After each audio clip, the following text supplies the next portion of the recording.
Billionaire psycho ಭಾಗ 33. ಇತ್ತ ನಿಖಿಲ್ ಮತ್ತು ಭೂಮಿಕಾ ತಮ್ಮ ಮನೆಯಲ್ಲಿದ್ದರು.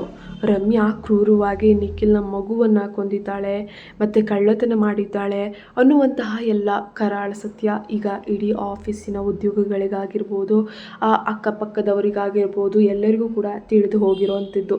ಆ ತೀವ್ರ ಆಘಾತದಿಂದ ಹೊರಬರೋಕ್ಕೆ ಕಚೇರಿಯ ಹಿರಿಯ ಅಧಿಕಾರಿಗಳು ನಿಖಿಲ್ನೆಲ್ಲ ಕೆಲವು ದಿನಗಳ ಕಾಲ ಕಡ್ಡಾಯವಾಗಿ ರಜೆ ತಗೊಳ್ಳೇಬೇಕು ಅನ್ನುವಂತೆ ಒತ್ತಾಯ ಕೂಡ ಮಾಡ್ತಾರೆ. ಮನೆಯ ಹಾಲ್ನಲ್ಲಿ ಕುಳಿತಿದ್ದಾಗ ಭೂಮಿಕಾ ನಿಧಾನವಾಗಿ ನಿಖಿಲ್ನ ಬಳಿ ಬಂದು, ನಿಖಿಲ್, ನಾವಿಬ್ಬರು ಒಮ್ಮೆ ಜೈಲಿಗೆ ಹೋಗಿ ಆ ರಮ್ಯಾ ಆಂಟಿಯನ್ನು ಭೇಟಿಯಾಗಬೇಕು ಅಂತ ನಿನಗನ್ನಿಸ್ತಾ ಇಲ್ವಾ ಅಂದ್ಲು ಕರುಣೆಯಿಂದ. ನಿಖಿಲ್ ಕೋಪದಿಂದ ಮುಖ ತಿರುಗಿಸ್ಕೊಂಡು, ಯಾಕೆ ಭೂಮಿಕಾ, ಆ ಕ್ರೂರಿಯನ್ನು ನೋಡುವ ಅಗತ್ಯ ನಮಗೇನಿದೆ ಅಂತ ಕೇಳ್ತಾನೆ. ಆದರೆ ನಿನಗೆ ಗೊತ್ತಿಲ್ವೇ ನಿಖಿಲ್, ಜೈಲಿನಲ್ಲಿ ಅವಳಿಗೆ ಕಳೆದ 2 ದಿನಗಳಿಂದ ಸರಿಯಾಗಿ ಊಟನೂ ಸಿಕ್ಕಿಲ್ವಂತೆ ಎಂದು ಭೂಮಿಕಾ ತನ್ನ ಮೃದು ಸ್ವಭಾವದೊಂದಿಗೇ ಹೇಳ್ತಾಳೆ. ನಿಖಿಲ್ ಅವಳ ಕಣ್ಣುಗಳನ್ನು ನೋಡಿ ನಿಟ್ಟುಸಿರು ಬಿಟ್ಟು, ನಿನಗೆ ಅಷ್ಟೊಂದು ಅವಳನ್ನು ಭೇಟಿ ಆಗಲೇಬೇಕು ಅನ್ನೋ ಮನಸ್ಸಿದ್ರೆ ನಡೆ, ನಾವಿಬ್ಬರು ಕೂಡ ಅವಳನ್ನು ಭೇಟಿಯಾಗೋಕ್ಕೆ ಹೋಗೋಣ ಅಂತ ಹೇಳ್ತಾನೆ ನಿಖಿಲ್. ಹೌದು ನಿಖಿಲ್, ನಾವು ಹೋಗಲೇಬೇಕು. ಯಾಕಂದರೆ ವಿದೇಶಕ್ಕೆ ಹೋಗಿದ್ದ ಅಪ್ಪ ಮೀನ್ಸ್ ಶ್ರೀರಾಜ ಕೂಡ ನಾಳೆ ಬೆಳಗ್ಗೆಯೇ ಫ್ಲೈಟ್ ಹಿಡಿದು ದೇಶಕ್ಕೆ ವಾಪಸ್ ಬರ್ತಾ ಇದ್ದಾರಂತೆ ಅಂತ ಹೇಳಿದ್ಲು ಭೂಮಿಕಾ. ನನಗೆ ಆ ರಮ್ಯಾಳ ಬಗ್ಗೆ ಅಥವಾ ಅವಳನ್ನು ಉಳಿಸುವ ಬಗ್ಗೆ, ಬರುವವ್ರ ಬಗ್ಗೆ ಯಾವುದೇ ರೀತಿಯ ಕಾಳಜಿ ಇಲ್ಲ ಭೂಮಿಕಾ ಅಂತ ನಿಖಿಲ್ ಕಠಿಣವಾಗಿ ಹೇಳ್ತಾನೆ. ಆದರೆ ನಿಖಿಲ್, ನನಗೆ ಚಿಂತೆ ಇದೆ. ಅಪ್ಪ ಬಂದ ತಕ್ಷಣ ರಮ್ಯಾ ಆಂಟಿ ಅವರ ಅಸಲಿ ಕ್ರೂರ ಮುಖವನ್ನು ಕಣ್ಣಾರೆ ನೋಡಬೇಕು. ಜೈಲಿನ ಆ 3 ದಿನಗಳ ನರಕದ ನಂತರ ಅವಳು ಖಂಡಿತವಾಗಿಯೂ ಒಳಗೊಳಗೆ ತನ್ನ ತಪ್ಪಿನ ಬಗ್ಗೆ ಕೊರಗ್ತಿರ್ತಾಳೆ ಅನ್ನೋ ನಂಬಿಕೆ ಖಂಡಿತ ನನಗಿದೆ. ಅಪ್ಪನ ಮುಂದೆ ತಾನು ಮಾಡಿದ ಎಲ್ಲ ಕರಾಳ ಅಪರಾಧಗಳನ್ನು, ಆ ಒಂದು ತಪ್ಪುಗಳನ್ನು ಸ್ವತಃ ಒಪ್ಪಿಕೊಳ್ಳುವಂತೆ ನಾನು ಅವಳನ್ನು ಕೇಳ್ಕೊಳ್ತೀನಿ ಅಂತ ಹೇಳ್ತಾಳೆ ಭೂಮಿಕಾ ನಿಷ್ಕಲ್ಮಶವಾಗಿ. ಇನ್ನೇನು ಮಾಡೋಕ್ಕಾಗಲ್ಲ, ಭೂಮಿಕಾ ಹೇಳಿದ ಮೇಲೆ ಮುಗಿತಲ್ವಾ. ಅವರಿಬ್ಬರು ಜೈಲಿನ ವಿಸಿಟಿಂಗ್ ರೂಮ್ನಲ್ಲಿ ರಮ್ಯಾಳನ್ನು ಮುಖಾಮುಖಿಯಾಗಿ ಭೇಟಿಯಾಗಿದಾಗ ಆಕೆಯ ಸ್ಥಿತಿ ಅತ್ಯಂತ ದಾರುಣ ಮತ್ತು ಕೆಟ್ಟದಾಗೇ ಇತ್ತು. ಮುಖದ ಮೇಲಿದ್ದ ಐಷಾರಾಮಿ ಕಳೆ ಸಂಪೂರ್ಣ ಮಾಸ್ ಹೋಗಿ ಕೊಳೆ ಮಾತ್ರ ಇತ್ತು. ಕೈದಿಗಳ ಹೊಡೆತದಿಂದ ಅವಳ ಮುಖದ ಮೇಲೆ ರಕ್ತದ ಗಾಯಗಳೂ ಕೂಡ ಕಲೆಗಳಾಗಿದ್ವು. ನಿಖಿಲ್ ಪಕ್ಕದಲ್ಲಿ ನಿಂತಿದ್ದ ಭೂಮಿಕಾ ಸದ್ದಿಲ್ಲದೆ ರಮ್ಯಾಳ ಹತ್ತಿರ ಹೋಗಿ ಮರುಕದಿಂದ ಹೇಳಿದ್ಲು, ರಮ್ಯಾ ಚಿಕ್ಕಮ್ಮ, ನೀವು ಇಲ್ಲಿ ವಿಪರೀತ ಕಷ್ಟಪಡ್ತಾ ಇದ್ದೀರಿ ಎಂದು ನನಗೆ ಅರ್ಥವಾಗ್ತದೆ. ನೋಡಿ, ಇಷ್ಟಾದರೂ ನಮಗೆ ನಿಮ್ಮ ಮೇಲೆ ದ್ವೇಷವಿಲ್ಲ. ನೀವು ಮಾಡಿದ ಎಲ್ಲ ಅಪರಾಧಗಳನ್ನು, ನಮ್ಮ ಮಗುವನ್ನು ಕೊಂದ ಸತ್ಯವನ್ನು ನಾಳೆ ಬರುವ ಅಪ್ಪನ ಬಳಿ ಒಪ್ಕೊಂಡ್ಬಿಡಿ. ಆಮೇಲೆ ನಾವೇ ಕಾನೂನಾತ್ಮಕವಾಗಿ ನಿಮ್ಮನ್ನು ಈ ನರಕದಿಂದ ಹೊರಗೆ ಕರೆದುಕೊಂಡು ಹೋಗೋಕ್ಕೆ ಖಂಡಿತ ಪ್ರಯತ್ನಿಸ್ತೀವಿ ಅಂತ ಹೇಳಿದ್ಲು. ಆ ಕರುಣೆಯ ಮಾತುಗಳನ್ನು ಕೇಳಿ ರಮ್ಯಾಳ ಒಳಗಿದ್ದ ಅಹಂಕಾರದ ದೆವ್ವ ಮತ್ತೆ ಜಾಗೃತವಾಗುತ್ತೆ. ಅವಳು ಇದ್ದಕ್ಕಿದ್ದಂತೆ ಹುಚ್ಚಿಯಂತೆ ಸೀಟಿನಿಂದ ಎದ್ದು ಬಂದು ಕಬ್ಬಿಣದ ಕಂಬಿಗಳ ನಡುವಿನಿಂದಲೇ ತನ್ನ 2 ಕೈಗಳನ್ನು ಚಾಚಿ ಭೂಮಿಕಾಳ ಕತ್ತನ್ನು ಅತ್ಯಂತ ಬಲವಾಗಿ ಈಸ್ಕೋಕೆ ಪ್ರಾರಂಭಿಸ್ತಾಳೆ. ಅವಳಿಗೆ ತುಂಬ ಕಷ್ಟ ಆಯಿತು. ಲೇ ಭಿಕ್ಷುಕಿ, ನೀನು ಯಾವ ಅಪರಾಧವನ್ನು ಒಪ್ಕೊಳ್ಬೇಕು? ನನ್ನ ಕಾಲು ಒಪ್ಪಿಕೊಳ್ಳಲ್ಲ ಮಗಳೇ. ನಿನ್ನ ಆ ವಿಕಾಸ್ ನಾಳೆ ಇಲ್ಲಿಗೆ ಬಂದೇ ಬರ್ತಾನೆ. ಬಂದ ತಕ್ಷಣ ನೀನು ನಿನ್ನ ಕಪಟ ಗಂಡ ನಿಖಿಲ್ ಸೇರಿ ನನಗೆ ಹೆಂಗೆ ಮೋಸ ಮಾಡಿ ಇಲ್ಲಿಗೆ ತಳ್ಳಿದ್ದೀರಿ ಅನ್ನೋ ಕಟ್ಟುಕತೆಯನ್ನು ನಾನು ಅವನಿಗೆ ಹೇಳ್ತೀನಿ, ನೋಡ್ತಾ ಇರು ಅಂತ ರಮ್ಯಾ ವಿಕೃತವಾಗಿ ಕಿರುಚಾಡಿದ್ಲು.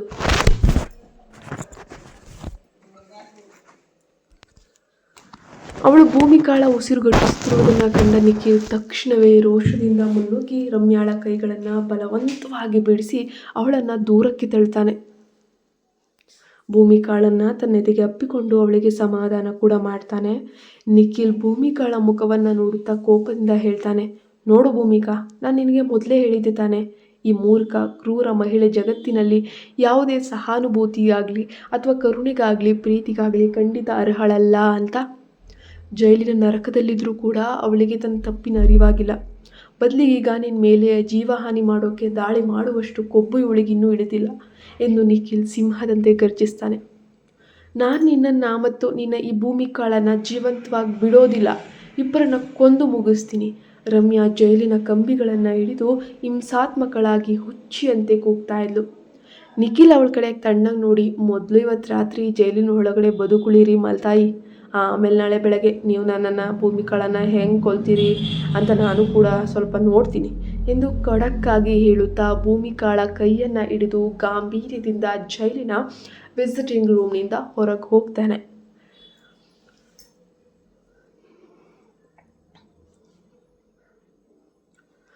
ಲಗೇಜ್ ರೂಮ್ ದಾಟಿದ ತಕ್ಷಣ ನಿಖಿಲ್ ಆತಂಕದಿಂದ ಭೂಮಿಕಾಳ ಹೆಗಲ ಮೇಲೆ ಕೈ ಹಾಕಿ, ಭೂಮಿಕಾ ನೀನು ಚೆನ್ನಾಗಿದ್ದೀಯ ತಾನೆ? ಆ ಕ್ರೂರಿ ನಿನ್ನ ಕತ್ತಿಗೆ ಕೈ ಹಾಕಿದಾಗ ನನಗಂತೂ ಪ್ರಾಣವೇ ಹೋದಂಗೆ ಆಗೋಗಿತ್ತು. ಹೌದು ನಿಖಿಲ್, ನಾನು ಚೆನ್ನಾಗಿದ್ದೀನಿ, ನನಗೇನು ಆಗಿಲ್ಲ, ದಯವಿಟ್ಟು ಚಿಂತಿಸಬೇಡಿ ಎಂದು ಭೂಮಿಕಾ ಅವನ ಕೈಗಳನ್ನು ಹಿಡಿದು ಸಮಾಧಾನ ಪಡಿಸಿದ್ಲು. ನೋಡು ಭೂಮಿಕಾ, ಆ ಹೆಂಗಸಿಗೆ ತಾನು ಮಾಡಿದ ಪಾಪದ ಕೃತ್ಯಗಳ ಬಗ್ಗೆ ಕಿಂಚಿತ್ತು ಪಶ್ಚಾತ್ತಾಪ ಇಲ್ಲ. ಅವಳು ನನ್ನ ಕಣ್ಣಿದ್ರೆ ನಮ್ಮ ಮಗುವನ್ನು ಕೊಂತೀನಿ ಅಂತ ಹೇಳಿದ್ಲು, ಕೊಂದ್ಲು. ಆದರೂ ಅವಳಿಗೆ ಅದರ ಬಗ್ಗೆ ಯಾವುದೇ ಅಪರಾಧಿ ಭಾವನೆ ಸ್ವಲ್ಪನೂ ಕಾಡ್ತಾ ಇಲ್ಲ. ವಾಸ್ತವವಾಗಿ ಅಂದೇ ನಾನು ಅವಳನ್ನು ಸ್ವಹಸ್ತದಿಂದ ಕೊಂದು ಮುಗಿಸಬೇಕಾಗಿತ್ತು ಎಂದು ನಿಖಿಲ್ ತಡೆಯಲಾರದ ಕೋಪದಿಂದ ಅಲ್ಲನ್ನು ಕಡಿತಾನೆ. ದಯವಿಟ್ಟು ನಿಖಿಲ್, ಜನ್ಮದಲ್ಲೂ ಎಂದಿಗೂ ಆ ರೀತಿಯ ನಿರ್ಧಾರ ತೆಗೆದುಕೊಳ್ಬೇಡಿ. ಒಂದು ವೇಳೆ ನಾವು ಕಾನೂನನ್ನು ಕೈಗೆ ತಗೊಂಡ್ರೆ ಅವಳಿಗೂ ನಮಗೂ ಏನು ವ್ಯತ್ಯಾಸ ಇರುತ್ತೆ ಹೇಳಿ ಅಂತ ಭೂಮಿಕಾ ಅತ್ಯಂತ ಪ್ರಬುದ್ಧತೆಯಿಂದ ಅವನಿಗೆ ವಿವರಿಸ್ತಾ ಹೇಳಿದ್ದು. ಆದರೆ ನೀನು ಅವಳ ಕ್ರೌರ್ಯವನ್ನು ಕಣ್ಣಾರೆ ನೋಡಿದೆಯಾ ಅಲ್ವಾ ಭೂಮಿಕಾ? ಇಷ್ಟೆಲ್ಲ ಆದಮೇಲೂ ಅವಳಿನ ಕತ್ತಿ ಹಿಸ್ಕಿ ಕೊಲ್ಲಕ್ಕೆ ಬಂದಾಳಲ್ವಾ ಅಂತ ನಿಖಿಲ್ ತನ್ನ ಮಾತನ್ನು ಮುಂದುವರಿಸಲು ಹೊರಟಿದ್ದಾಗ ಭೂಮಿಕಾ ಅವನ ಮಾತುಗಳನ್ನು ನಿಲ್ಲಿಸೋಕೆ ಅವನ ತುಟಿಗಳ ಮೇಲೆ ಬೆರೆ ಇಟ್ಟು ತಡಿತಾಳೆ. ನಿಖಿಲ್, ನೀನು ಸ್ವಲ್ಪ ತಾಳ್ಮೆಯಿಂದ ಇರು. ಅಪ್ಪ ಅಂದರೆ ನಿಮ್ಮಪ್ಪ ನಾಳೆ ವಿದೇಶದಿಂದ ಬರ್ತಾರೆ.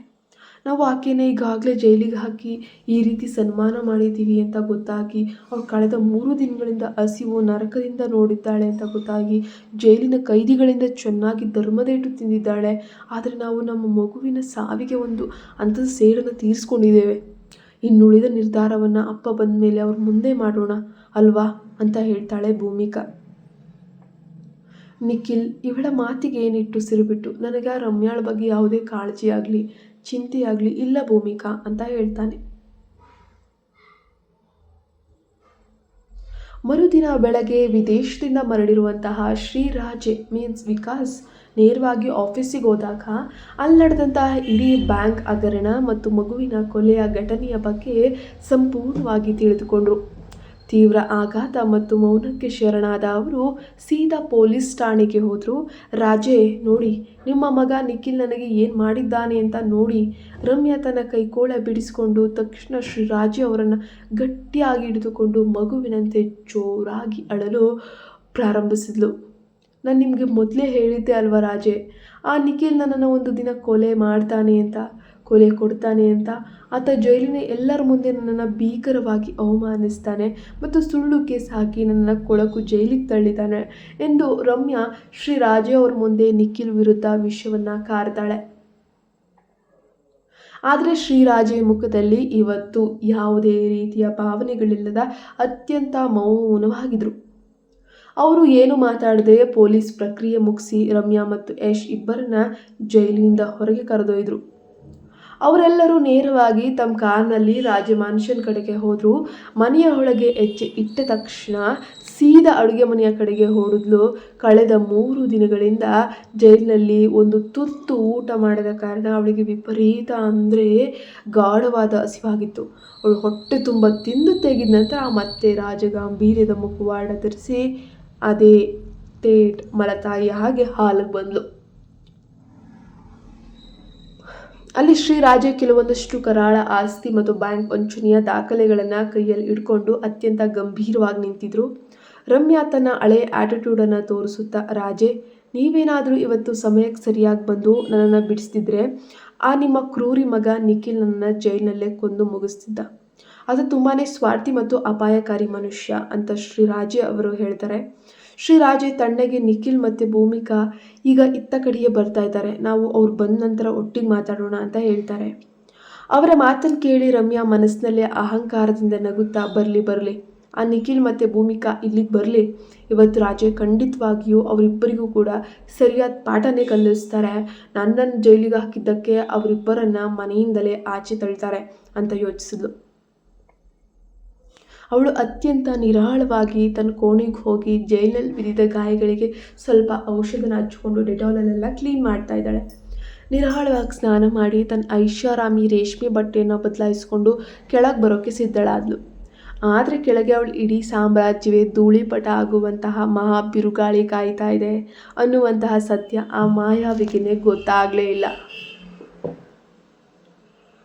ಸ್ವಲ್ಪ ಸಮಯದ ನಂತರ ರಾಜ್ಯ ಮಂಚನೊಳಗೆ ನಿಖಿಲ್ ಮತ್ತು ಭೂಮಿಕಾ ಇಬ್ಬರು ಕೂಡ ಬರ್ತಾರೆ. ಇಡೀ ಹಾಲ್ ನಿಶಬ್ದವಾಗಿತ್ತು. ಶ್ರೀರಾಜೆ ಮೀನ್ಸ್ ವಿಕಾಸ್ ಮೇಲಿನ ಮಹಡಿಯ ಉತ್ತನೆಯ ಐಷಾರಾಮಿ ಸೋಫಾದ ಮೇಲೆ ಅತ್ಯಂತ ಗಂಭೀರವಾಗಿ ಕುಳಿತಿದ್ರು. ಅಪ್ಪ, ಭೂಮಿಕಾ ಅವರ ಬಳಿಗೆ ನಡೆದು ಅತ್ಯಂತ ಮೆಲ್ಲನೆ ನಡುಗುವ ಧ್ವನಿಯಲ್ಲಿ ಕರೆದಳು. ಶ್ರೀರಾಜೆ ತಲೆ ಎತ್ತಿ ತನ್ನ ಮಗಳನ್ನು ನೋಡಿ ಮೀನ್ಸ್ ತನ್ನ ಸೊಸೆಯನ್ನು ನೋಡಿ, ಭೂಮಿಕಾ ನೀನು ಚೆನ್ನಾಗಿದೆಯಾ ಅಮ್ಮ ಎಂದು ತೀವ್ರ ಚಿಂತೆಯಿಂದ ಕೇಳಿದರು. ನಾನು ಚೆನ್ನಾಗಿದ್ದೇನಪ್ಪ, ಭೂಮಿಕಾ ಕಣ್ಣುಗಳಲ್ಲಿ ನೀರನ್ನು ತುಂಬಿಕೊಳ್ಳುತ್ತಾ ಹೇಳಿದು. ಅವರಿಬ್ಬರ ಈ ಭಾವನಾತ್ಮಕವಾದ ಒಂದು ಮಾತನ್ನು ಕೇಳಿ ಪಾಪ ನಿಖಿಲ್ಗೆ ಕೋಪ ನೆತ್ತಿಗೇರಿತು. ಆತ ಇಬ್ಬರ ಸಂಭಾಷಣೆಯನ್ನು ಮಧ್ಯದಲ್ಲಿ ಮೊಟಕುಗೊಳಿಸುತ್ತಾ ಕಠಿಣವಾಗಿ, ಹೋ ಪ್ಲೀಸ್, ದಯವಿಟ್ಟು ಈ ನಾಟಕೀಯವಾದ ಅಸಂಬದ್ಧವಾದ ಮಾತುಗಳನ್ನು ಇಲ್ಲಿಗೆ ನಿಲ್ಲಿಸಿ. ಈಗ ಇಲ್ಲಿ ನಕಲಿ ಕಾಳಜಿ ತೋರಿಸುವಂತಹ ಯಾವುದೇ ಅವಶ್ಯಕತೆ ಅಗತ್ಯ ಇಲ್ಲ ಅಂತ ಹೇಳ್ತಾನೆ. ಆತ ಶ್ರೀರಾಜೆ ಅವರ ಕಣ್ಣುಗಳನ್ನು ದಿಟ್ಟಿಸಿ, ನೀವು ನಮ್ಮನ್ನು ಇಷ್ಟೊಂದು ತುರ್ತಾಗಿ ಇಲ್ಲಿಗೆ ಯಾಕೆ ಕರೆದ್ರಿ ರಾಜೆ ಅವರೇ? ನೀವು ಈಗಾಗಲೇ ಜೈಲಿಗೆ ಹೋಗಿ ವಕೀಲರ ಬಳಿ ನಿಮ್ಮ ಮುದ್ದಿನ ಹೆಂಡತಿ ಮತ್ತು ಮಗನನ್ನು ಸುರಕ್ಷಿತವಾಗೇನೋ ಆಚೆ ಕರ್ಕೊಂಡು ಬಂದಿದ್ದೀರಲ್ವಾ ಎಂದು ವ್ಯಂಗ್ಯವಾಗಿ ಸಿಡಿದಿದ್ದ. ನಿಖಿಲ್ ಪ್ಲೀಸ್ ಸುಮ್ಮನಿರು. ಭೂಮಿಕಾ ನಿಖಿಲ್ನ ಕೈ ಹಿಡಿದು ಕಡಿಮೆ ಧ್ವನಿಯಲ್ಲಿ ಅವನನ್ನು ತಡೆಯಲು ಪ್ರಯತ್ನಿಸಿದ್ಲು. ಇಲ್ಲ ಭೂಮಿಕಾ, ನಾನು ನಿನಗೆ ಈಗಾಗಲೇ ಮೊದಲೇ ಹೇಳಿದ್ದೆ ಅಲ್ವಾ, ಈ ಮನುಷ್ಯನಿಗೆ ನಿನ್ನ ಬಗ್ಗೆ ಆಗಲಿ ನನ್ನ ಹೊಡಲಲ್ಲಿದ್ದೋ ನನ್ನ ಮಗುವಿನ ಬಗ್ಗೆ ಆಗಲಿ ಕಿಂಚಿತ್ತೂ ನಿಜವಾದ ಕಾಳಜಿ ಇಲ್ಲ. ಆ ಹೆಂಗಸು ಕ್ರೂರಿಯಂತೆ ನೀನು ಹೊಟ್ಟೆಲಿದ್ದ ಮಗುವನ್ನು ಕೊಂದು ಜೈಲಿನಲ್ಲಿ ನಿನ್ನ ಕತ್ತಿ ಹಿಸುಕಿ ನಿನ್ನನ್ನು ಕೊಲ್ಲಕ್ಕೆ ಪ್ರಯತ್ನಿಸಿದ್ಲು. ಆದರೂ ಆ ಮನುಷ್ಯ ಅವರನ್ನು ರಕ್ಷಿಸಿ ಮನೆ ಕರ್ಕೊಂಡು ಬಂದು ಹೇಗೆ ನಿಲ್ಲಿಸಿದ ನೋಡು ಎಂದು ನಿಖಿಲ್ ಆಕ್ರೋಶದಿಂದ ಕಿರುಚಾಡ್ತಾನೆ. ಅಷ್ಟರಲ್ಲಿ ಕೋಣೆಯಿಂದ ಐಷಾರಾಮಿ ರೇಷ್ಮೆ ಬಟ್ಟೆನ ಬದಲಾಯಿಸಿಕೊಂಡು ರಮ್ಯಾ ಅತ್ಯಂತ ಟಿಪ್ ಟಾಪ್ ಆಗಿ ಹಾಗೂ ಯಶ್ ಇಬ್ಬರು ಗರ್ಭದಿಂದ ಹೊರಗೆ ಬರ್ತಾ ಇದ್ದಾರೆ. ಹಾಲ್ನಲ್ಲಿ ನಿಖಿಲ್ನನ್ನು ನೋಡಿದ ತಕ್ಷಣ ರಮ್ಯಾ ಮತ್ತೆ ತನ್ನ ಕಪಟ ನಾಟಕವನ್ನು ಶುರು ಮಾಡಿ ಸೀದಾ ಶ್ರೀರಾಜೆ ಅವರ ಕಡೆಗೆ ಹೋಗಿ ಅವರ ಕೈ ಹಿಡಿದು ಅಳಲು ಪ್ರಾರಂಭಿಸ್ತಾಳೆ. ರಾಜೆ, ನೋಡಿ ಇಲ್ಲಿ ಬಂದು ನಿಂತಿರೋ ಈ ನಿಮ್ಮ ಮಗ ನಿಖಿಲ್ ನನ್ನ ಹೀಗೆ ಕ್ರೂರವಾಗಿ ದ್ವೇಷದ ಕಣ್ಣುಗಳಿಂದ ನೋಡ್ತಾ ಇದ್ದಾನೆ ಅಂತ ನೋಡಿ ರಾಜೆ ಅಂತ ಜೈಲಿನಲ್ಲಿದ್ದ ಆ 3 ದಿನಗಳ ಕಾಲ ನನಗೆ ತುಂಬ ನರಕ ಯಾತನೆ ಕೊಟ್ಟನು. ಅಲ್ಲಿನ ಕೊಳಕು ಕೈದಿಗಳಿಂದ ನನಗೆ ಮನಬಂದಂತೆ ಹೊಡೆಸಿದ್ದಾನೆ, ಹಿಂಸೆ ಕೊಟ್ಟಿದ್ದಾನೆ. ಜೈಲಿನ ಎಲ್ಲ ಕೀಳು ಕೆಲಸಗಳನ್ನು ಬಲವಂತವಾಗಿ ನನ್ನಿಂದಲೇ ಮಾಡಿಸಿದ್ದಾನೆ. ಅಲ್ಲಿ ನಾನು ಪಟ್ಟಂಥ ಕಷ್ಟ ಅಷ್ಟಿಷ್ಟಲ್ಲ ರಾಜೆ ಎಂದು ರಮ್ಯಾ ಶ್ರೀರಾಜೆ ಅವರ ಮುಂದೆ ಕಣ್ಣೀರು ಸುರಿಸುತ್ತಾ ಸುಳ್ಳನ್ನು ಹೇಳಿದ್ಲು. ಲೇ ಕ್ರೂರಿ, ನಾನು ಕಷ್ಟಪಟ್ಟು ಇನ್ನೂ ಮುಗಿದಿಲ್ಲ. ನೀನು ಈ ನರಕದ 100 ಪಟ್ಟು ಕಷ್ಟಕ್ಕೆ ಅರ್ಹಳು. ನಾನು ನಿನಗೆ ಮೊದಲೇ 100 ಬಾರಿ ಎಚ್ಚರಿಕೆ ನೀಡಿದ್ದೆ ನನ್ನ ವೈಯಕ್ತಿಕ ಜೀವನದಲ್ಲಿ ಹಸ್ತಕ್ಷೇಪ ಮಾಡಬೇಡ ಅಂತ. ಆದರೆ ನಿನ್ನ ಅಹಂಕಾರದಿಂದ ನನ್ನ ಯಾವುದೇ ಮಾತನ್ನ ಕೇಳಲಿಲ್ಲ. ಇವತ್ತು ಅನುಭವಿಸು ಅಂತ ನಿಖಿಲ್ ಇಡೀ ಮನೆ ನಡುಗುವಂತೆ ಜೋರಾಗಿ ಕೂಗ್ತಾನೆ. ಅದಕ್ಕೆ ರಮ್ಯಾ ವಿಕೃತವಾಗಿ ನಗುತ್ತಾ ಇಡೀ ಆಟವನ್ನು ತಿರುಗಿಸಲು ಭೂಮಿಕಾಳ ಮೇಲೆಯೇ ಕಳಂಕ ಒರೆಸೋಕೆ ಮುಂದಾಗ್ತಾಳೆ. ಲೋ ನಿಖಿಲ್, ಸಾಕು ಮುಚ್ಚು ನಿನ್ನ ಬಾಯಿಯನ್ನು. ನೀನು ಇಷ್ಟೊಂದು ಅಬ್ಬರಿಸುತ್ತಾ ಇಲ್ಲಿ ಹೇಳ್ತಿರುವ ಈ ಹುಟ್ಟಲಿರುವ ಮಗು ಅಸಲಿಗೆ ನಿಂದೆ ಅಂತ ನಿನಗೆ ಅಷ್ಟೊಂದು ಪಕ್ಕ ಖಚಿತವಾಗಿದೆಯಾ? ಹಾಂ ಹೇಳೋ, ಯಾಕಂದರೆ ಈ ಭೂಮಿಕಾಳಿಗೆ ನಿನ್ನನ್ನು ಕಂಡ್ರೆ ಆಗ್ತಾನೆ ಇರಲಿಲ್ಲ ತಾನೆ? ಹೌದು ತಾನೆ, ಅವಳು ನಿನಗೆ ಅಧಿಕೃತವಾಗಿ ವಿಚ್ಛೇದನ ಕೊಡೋಕೆ ಅಂತ ಹೇಳಿ ಬಯಸಿದ್ಲು ತಾನೆ? ನಿಮ್ಮ ನಡುವೆ ಒಂದು ಕಾಂಟ್ರಾಕ್ಟ್ ಆಗಿತ್ತು ತಾನೆ? ಒಂದು ವೇಳೆ ಆ ಹೊಟ್ಟೆಯಲ್ಲಿದ್ದ ಮಗು ನಿಂದಲ್ಲದೆ ಬೇರೆಯವರದಾಗಿದ್ದರೆ ಏನೋ ಮಾಡ್ತೀಯಾ? ಆ ಪಾಪ ಪ್ರಜ್ಞೆಯಿಂದಲೇ ಅವಳು ಸ್ವತಃ ಮಗುವನ್ನು ಹೊಟ್ಟೆಯಲ್ಲೇ ಕೊಂದು ಆ ತಪ್ಪು ನನ್ನ ತಲೆಗೆ ಬರಲಿ ಅಂತ ನನ್ನ ಸಹಾಯವನ್ನು ಕೇಳಿದ್ಲು ಎಂದು ರಮ್ಯಾ ಯಾವುದೇ ಅರಿವಿಲ್ಲದೆ ತನ್ನ ಅಹಂಕಾರದ ಉನ್ಮಾದದಲ್ಲಿ ಆ ಭೀಕರ ಸುಳ್ಳನ್ನು ತುಂಬ ನಿಜದ ತಲೆ ಮೇಲೆ ಹೊಡೆದ ಹಾಗೆ ಹೇಳ್ಬಿಟ್ಲು. ಲೇ ನೀಚ ಹೆಂಗಸೆ ಎಂದು ನಿಖಿಲ್ ಸಿಂಹದಂತೆ ರೋಷದಂತೆ ಕೂಗುತ್ತಾ ರಮ್ಯಾಳನ್ನ ಜಾಗದಲ್ಲೇ ಕೊಂದು ಮುಗಿಸಲು ಅವಳ ಕಡೆಗೆ ರಭಸದಿಂದ ಹೆಜ್ಜೆ ಇಡುತ್ತಾ ಹೋಗ್ತಾನೆ. ಆದರೆ ನಿಖಿಲ್ ಅವಳ ಮೈ ಮುಟ್ಟುವ ಮುನ್ನವೇ ಆ ಕ್ಷಣದಲ್ಲಿ ಅಲ್ಲಿಯವರೆಗೆ ಮೌನವಾಗಿ ಕೂತಿದ್ದ ಶ್ರೀರಾಜೆ ಅಗ್ನಿ ಪರ್ವದಂತೆ ಸಿಡಿದು ಎದ್ದು ನಿಲ್ತಾರೆ. ಅವರು ಮುನ್ನುಗ್ಗಿ ತನ್ನ ಪೂರ್ಣ ಶಕ್ತಿಯಿಂದ ರಮ್ಯಾಳ ಕೆನ್ನೆಗೆ ಚಿಟಾರ್ ಅಂತ ಭೀಕರವಾಗಿ ಕಪಾಳ ಮೋಕ್ಷ ಮಾಡ್ತಾರೆ. ಆ ಏಟಿನ ರಭಸಕ್ಕೆ ರಮ್ಯಾ ಸೋಫಾದ ಮೇಲೆ ಸೀದಾ ಕುಸ್ತು ಬಿದ್ದು ಹೋಗ್ತಾಳೆ. ರಮ್ಯಾ ತನ್ನ ಕೆನ್ನೆಯನ್ನು ಹಿಡಿದುಕೊಂಡು ಆಘಾತದಿಂದ, ರಾಜೇ ನೀನಿವತ್ತು ನನ್ನ ಮೇಲೆ ಕೈ ಮಾಡಿಬಿಟ್ಯಾ? ನನ್ನ ಹೊಡೆಯಲು ನಿನಗೆ ಹೇಗೆ ಮನಸ್ಸು ಬಂತು? ಬದಲಾಗಿ ಇಡೀ ಕುಟುಂಬವನ್ನು ನಾಶ ಮಾಡಲು ಬಂದಿರೋ ಆ ನಿಖಿಲ್ನ ಮುಖಕ್ಕೆ ನೀನು ಹೊಡೆಯಬೇಕಾಗಿತ್ತು ತಾನೇ ರಾಜೇ? ನಿಮ್ಗೇನಾಗಿದೆ ಅಂತ ಹೇಳಿ ಕಿರ್ಚಾಡಿದ್ಲು. ರಮ್ಯಾ, ಮೊದಲು ನಿನ್ನ ಈ ಕೊಳಕು ನಾಟಕದ ಅಸಂಬದ್ಧ ಮಾತುಗಳನ್ನು ಇಲ್ಲಿಗೆ ನಿಲ್ಲಿಸ್ಬಿಡು. ಶ್ರೀರಾಜೆ ಅವರ ಕಣ್ಣುಗಳಿಂದ ಕ್ರೋಧದ ಕಿಡಿ ಹೊರಬರ್ತಾ ಇತ್ತು. ನೀನು ನನ್ನ ಮಗಳು ಭೂಮಿಕಾಳ ಹೊಡಲಲ್ಲಿದ್ದ ಆ ಮುಗ್ಧ ಮಗುವನ್ನು, ನನ್ನ ವಂಶದ ಕುಡಿಯನ್ನು ನಿನ್ನ ಕೈಯಾರೆ ಕ್ರೂರವಾಗಿ ಕೊಂದಿದೀಯಾ ಅನ್ನೋ ಪಕ್ಕಾ ಸತ್ಯ ಇವತ್ತು ನನಗೆ ಆಫೀಸಿನ ಬ್ಯಾಂಕ್ ದಾಖಲೆಗಳು ಮತ್ತು CCTV ಸಾಕ್ಷಿಗಳಿಂದ ತಿಳಿದು ಹೋಯಿತು. ನಾನು ಜೈಲಿಗೆ ಬಂದು ನಿನ್ನನ್ನು ಕೇಳಿದಾಗ ನಿನಗೆ ಮುಂಚೆ ಎಚ್ಚರಿಕೆ ನೀಡಿದ್ದೆ. ಆದರೂ ನೀನು ಜೈಲಿನಲ್ಲಿ ನನಗೆ ಕಣ್ಣು ತಪ್ಪಿಸಿ ಬರೀ ಸುಳ್ಳನ್ನೇ ಹೇಳುತ್ತಾ ಬಂದಿದೀಯಾ. ನೀನು ನನ್ನ ನಂಬಿಕೆಗೆ ಭೀಕರವಾದ ದ್ರೋಹವನ್ನು ಎಸಗಿದೀಯಾ ರಮ್ಯಾ ಎಂದು ಶ್ರೀರಾಜೆ ನಡುಗುವ ಧ್ವನಿಯಲ್ಲಿ ವಿಪರೀತ ಕೋಪಗೊಂಡಿದ್ರು. ರಾಜೆ, ನಾನು ಅಂದು ಬಂದು ರಮ್ಯೆ ತನ್ನ ತಪ್ಪು ಬಿದ್ದಿದ್ದರಿಂದ ತಡಬಡಾಯಿಸುತ್ತಾ ಮಾತನಾಡಲು ಬಂದಾಗ ಶ್ರೀರಾಜೆ ಅವಳನ್ನು ಮಧ್ಯದಲ್ಲೇ ಕೈ ಎತ್ತಿ, ನಿಲ್ಲಿಸು, ಬಾಯಿ ಮುಚ್ಚು, ಲೇ ಮಾಯಾವಿ. ಇನ್ನು ಮುಂದೆ ಈ ಮನೆಯಲ್ಲಿ ನಿನ್ನ ಈ ಕಪಟ ಮುಖವನ್ನು ನೋಡಲು ನನಗೆ ಅಸಹ್ಯವಾಗ್ತದೆ, ಹಿಂಸೆಯಾಗ್ತದೆ. ಇವತ್ತೇ ಇದೇ ಕ್ಷಣದಲ್ಲಿ ನನ್ನ ಹೆಸರಿನಲ್ಲಿರುವ ಇಡೀ ರಾಜ್ಯ ಸಾಮ್ರಾಜ್ಯದ 100% ಎಲ್ಲ ಆಸ್ತಿಯ ಷೇರುಗಳನ್ನು ನಾನು ನನ್ನ ಮಗ ನಿಖಿಲ್ನ ಹೆಸರಿಗೆ ಅಧಿಕೃತವಾಗಿ ಬರೆದು ಕೊಡ್ತಾ ಇದ್ದೇನೆ. ಮತ್ತು ಹೀಗೋ ನೋಡು, ಇವು ನಿನ್ನ ಮತ್ತು ನನ್ನ ನಡುವಿನ ಅಧಿಕೃತ ವಿಚ್ಛೇದನ ಪತ್ರಗಳು, ಡೈವೋರ್ಸ್ ಪೇಪರ್ಸ್. ಈ ನಿನ್ನ ಅಹಂಕಾರದ ಕ್ರೂರ ಬುದ್ಧಿಗೆ ಜೈಲಿನ ಬದಲು ಸೀದಾ ಮಾನಸಿಕ ಚಿಕಿತ್ಸೆ ನೀಡುವ ಹುಚ್ಚರ ಆಸ್ಪತ್ರೆಯ ವೈದ್ಯರ ಬಳಿ ಹೋಗಿ ಮೊದಲು ಚಿಕಿತ್ಸೆ ಪಡೆದುಕೊಂಡು ಬಂದುಬಿಡು. ತೊಲಗು ನನ್ನ ಕಣ್ಣೆದುರಿನಿಂದ ಎಂದು ಶ್ರೀರಾಜೆ ಗರ್ಜಿಸುತ್ತಾ ಆ ಡೈವೋರ್ಸ್ ಪೇಪರ್ಗಳನ್ನು ರಮ್ಯಾಳ ಮುಖಕ್ಕೆ ಎಸೆದಿದ್ರು. ಏನು ಹೇಳ್ತಿದೀಯ ರಾಜೆ? ನೀನು ನನಗೀಗ ಹೇಗೆ ಮಾಡ್ತೀಯಾ? ಇದು ಹೇಗೆ ಸಾಧ್ಯ? ನಾನು ಏನು ತಪ್ಪು ಮಾಡೇ ಇಲ್ಲ ಎಂದು ರಮ್ಯಾ ಇಡೀ ದೇಹ ನಡುಗುತ್ತಿರುವಾಗ ಕಣ್ಣೀರನ್ನು ಸುರಿಸುತ್ತಾ ತಬ್ಬಿಬ್ಬಾಗಿ ವಿಕಾಸ್ ಅವರ ಕೈ ಹಿಡಿಯೋಕೆ ಅಂತ ಹೇಳಿ ಹೋಗ್ತಾಳೆ. ಆದರೆ ವಿಕಾಸ್ ಅವಳ ಕೈಯನ್ನು ಕಠಿಣವಾಗಿ ಕೊಡುವಿ ಪಕ್ಕದಲ್ಲೇ ಭಯದಿಂದ ತಲೆ ತಗ್ಗಿಸಿ ನಿಂತಿದ್ದ ಯಶ್ ಕಡೆಗೆ ನೋಡಿದ್ರು. ಯಶ್ ಇನ್ನು ಮುಂದೆ ನನ್ನ ಜೊತೆಯಲ್ಲೇ ಇರ್ತಾನೆ ಮತ್ತು ಆತ ಸೀದಾ ರಿಹಾಬ್ ಸೆಂಟರ್ಗೆ ಹೋಗಿ ತನ್ನ ವ್ಯಸನದಿಂದ ಹೊರಬರ್ತಾನೆ.